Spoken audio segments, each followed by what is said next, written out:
Na frente não. Bom, gente, a questão número 2, o que tem essa questão 2 aí? Um mergulhador fica preso ao explorar uma caverna no oceano. Dentro da caverna formou-se um bolsão de ar, como mostrado na figura onde o mergulhador se abrigou. Então, gente, ó, o mergulhador está abrigado aqui dentro, ó, desse bolsão aqui de ar. Estão vendo? Ele está aqui dentro. Aí, a que profundidade ele está? Ó? Ele está a 50 metros de profundidade da superfície do oceano, tá? Então ele está a 50 metros. Então ele está aqui dentro, ó, dessa caverna, tá? 30 metros é só essa distância da caverna onde tem água, tá? Então 30 metros é uma distância entre a caverna e onde tem água. E aqui em cima, ó, o que é isso aqui em cima? Isso aqui é a pressão atmosférica, né? A pressão que o ar exerce sobre a superfície do oceano. Estão vendo? Ó? Isso aqui é a pressão exercida pelo ar. Aí ele vai perguntar o seguinte, ó, durante o resgate, para evitar danos a seu organismo, foi necessário que o mergulhador passasse por um processo de descompressão antes de retornar à superfície para que seu corpo ficasse novamente sobre pressão atmosférica. Pode disponibilizar, Rian, não tem problema não, pode disponibilizar. Novamente sobre pressão atmosférica. O gráfico mostra a relação entre os tempos de descompressão recomendados para os indivíduos nessa situação e a variação de pressão. Acabou ficando esse negocinho aqui, né, ao redor da figura. Então, gente, ó, o que ele quer? Considere que a gravidade é igual a 10 metros por segundo ao quadrado, que a densidade da água seja... A densidade da água, estão vendo aqui, ó? Densidade da água é 1000 kg por metro cúbico. Isso é a densidade da água.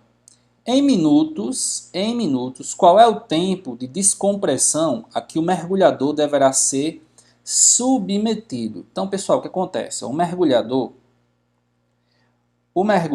ele está a 50 metros de profundidade, certo? E ele vai voltar para a superfície. Ora, se ele está a 50 metros de profundidade, ele vai voltar para a superfície, ele vai sofrer uma variação brusca de pressão. A pressão vai diminuindo à medida que ele vai voltando para a superfície. Então ele sofre aí um ΔP, ele sofre uma variação de pressão. Essa variação de pressão, para quem lembra lá da lei de Stevens, né, o princípio de Stevens, o que é que diz o princípio de Stevens? Que a variação de pressão é dado pelo produto do DGH. O que é o DGH? Densidade do líquido, gravidade e altura. Tá? No caso aí, esse H seria aí a profundidade que ele se encontra. Tá? Então, ó, se ele está a 50 metros e ele vai para a superfície, essa pressão vai diminuindo. Tá? Porque a pressão aumenta quando você afunda e diminui quando você vai para a superfície. Então, daquele ponto que ele se encontra até a superfície, ele vai sofrer uma mudança brusca de pressão, vai sofrer uma variação brusca, uma descompressão que ele vai sofrer, como a questão fala aí. E essa descompressão, ela tem que ser dada de forma lenta. Não pode ser dada de forma muito rápida. O cara não pode subir assim de vez e chegar lá em cima, porque ele vai sofrer muito, né? Porque a gente sabe, pessoal, que à medida que você vai voltando para a superfície, o que acontece? Se você lembrar lá da lei de Boyle, lembra da lei de Boyle? Lá dos gases ideais, o que acontece? Quando você vai voltando para a superfície, a pressão interna, tá? Essa pressão interna, ela vai ficando maior que a pressão externa, porque a pressão externa vai diminuindo, certo?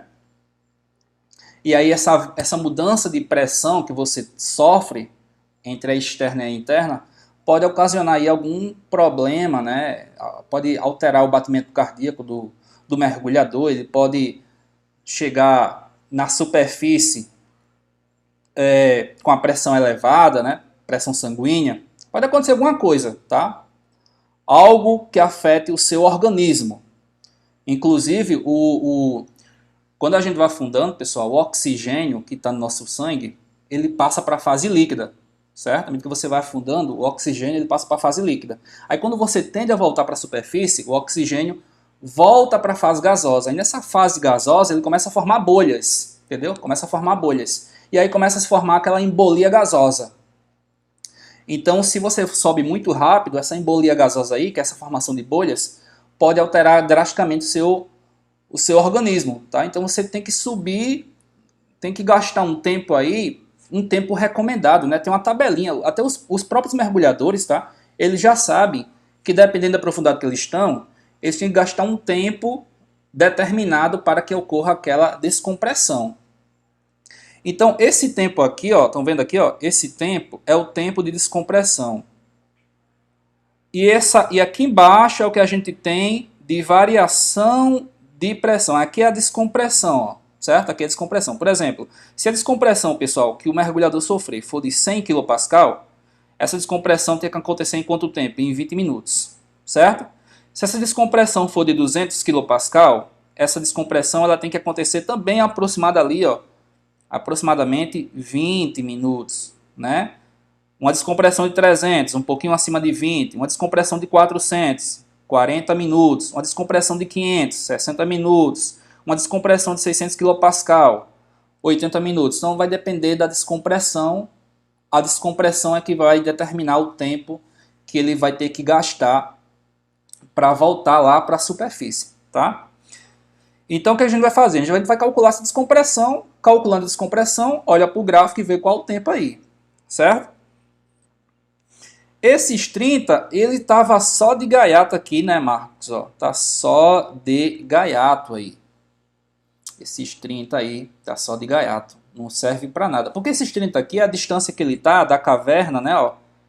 É a distância que ele tá da caverna, ele tá dentro dessa bolsa aqui, ó, na caverna, até esse ponto onde tem água, tá? Ele se alojou aqui, ó. Aí o cara vai, ó, vai subir, vai voltar para a superfície. Certo? Então você vai fazer o quê? Ó? Delta P. Tá? O que é delta P? É a diferença de pressão entre o ponto onde ele se encontra até a superfície. Então, gente, vai ficar D, qual é a densidade? 1000. 1000 gramas, aliás, é 1000 gramas, não, desculpa, é 1000 quilogramas, né? Tá aqui, ó, gente, ó.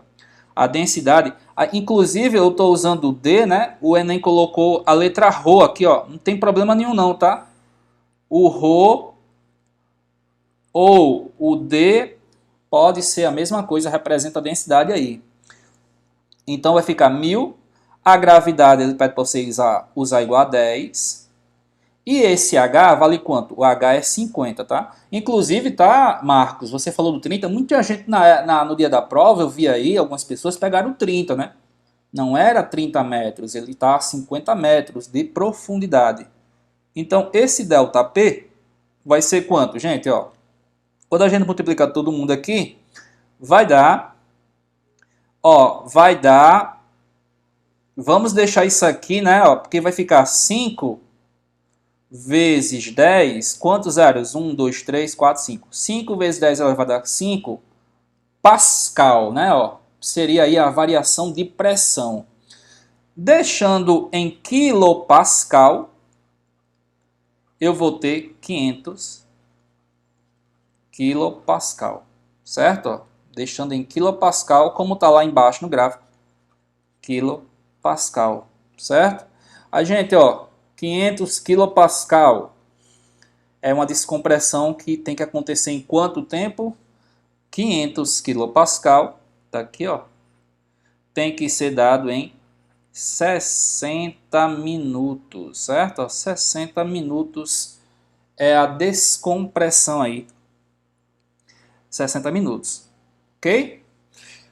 Bom, deu para entender aí, gente? Então, teria, inclusive, né, a gente não precisou usar aqui, ó, o valor da pressão atmosférica, porque a questão quer saber só essa descompressão do fundo do oceano até a superfície, tá? Entenda que o mergulhador tem uma coluna gigantesca de água em cima dele. Então, quando ele sai do ponto onde ele se encontra até a superfície, essa pressão exercida por essa coluna vai mudando, certo? Né? Essa equaçãozinha aqui, gente, ó, nada mais é do que a pressão exercida por uma coluna de fluido. Certo? É a pressão exercida por uma coluna de fluido. É o DGH, certo? É o DGH. Bom, gente, poderíamos ter feito essa questão de outra maneira, sem usar o DGH? Poderíamos fazer essa questão de uma outra maneira, sem usar o DGH? Sim, poderíamos. Mas aí teria que você saber o seguinte, ó, aí teria que ter você teria que ter esse conhecimento. Pessoal, toda vez que você mergulha 10 metros de profundidade em relação à superfície, você fica submetido a um ATM, certo? Então, se você estiver debaixo da água a 10 metros da superfície, aquela coluna de água faz uma pressão sobre o seu corpo de quanto? De 1 ATM.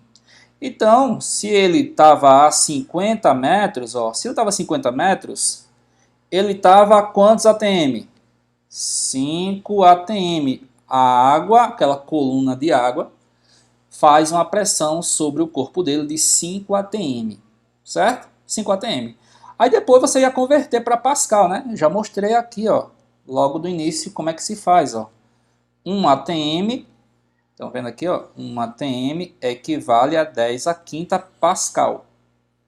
Então, 5 ATM, 5 ATM é a mesma coisa que 5 vezes 10 a quinta Pascal, certo? Ou 5, aliás, 500, né? 500 quilopascal, tá? Então você poderia também fazer por essa relação, por essa ideia aqui, ó. Se você lembrar que a cada 10 metros que o seu corpo... Lembrando, gente, que essa relação é com a água, tá? É com a água. Não é com qualquer fluido, não. É com a água. Desceu 10 metros, você fica submetido a uma pressão de 1 atm, né? Que é a pressão exercida por uma coluna de água. Uma coluna de água de 10 metros sobre os seus ombros faz uma pressão de 1 atm. Tranquilo?